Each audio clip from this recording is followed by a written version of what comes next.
My name is Juan Pablo de la Vega, and I created Loom, a generative artwork commissioned by MASSIVart for FREL. My work tries to understand complex systems and to reinterpret them in a simple way. I have found that color is a great tool to translate machinic thought into human thought. In this work, Loom, at the Summit Mexico, we have tried to interpret the complex systems that live in Mexico City and present them as a virtual fabric. We have taken data from over 1,600 neighborhoods, as well as data from within the building and around the building, to create real-time interactions that are transformed via artificial intelligence algorithms into patterns that are then weaved into a fabric. And with this data, we control different variables from color, speed, transparency, thickness. All of those are meant to represent how everyone in the city lives together and works together and builds together. The main inspirations for the work were the concept of social fabric and the idea behind the loom. From social fabric, we gathered that everyone in the city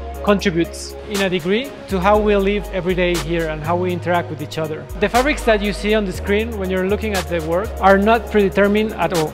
They are generated from the data that we're gathering real time and from the artificial intelligence algorithms that sort and classify that data. You're going to see a completely different work inspired by the real-time events that are happening in Mexico City.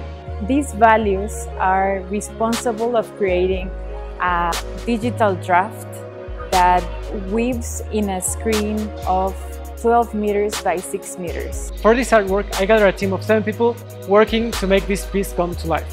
In first place, we have Andrea, who is curating the work. We have the team that gathers data, that's Julian Equiwa.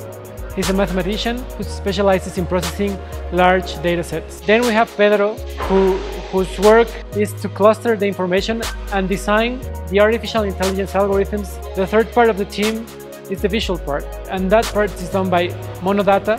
Then we have Amaury, who's helping me automate the whole process from start to finish. And then Wolfrano, who helps me with all the technical and physical configurations of the computer and the system itself. It's an artwork that creates a space to reflect upon the city and how everyone lives within it and how we can create together and cooperate together as much as we live together in the city. In this way, Weaving Loom, the work by Juan Pablo de la Vega, is touching upon the relation of computational systems and the representation of society through the fabrics.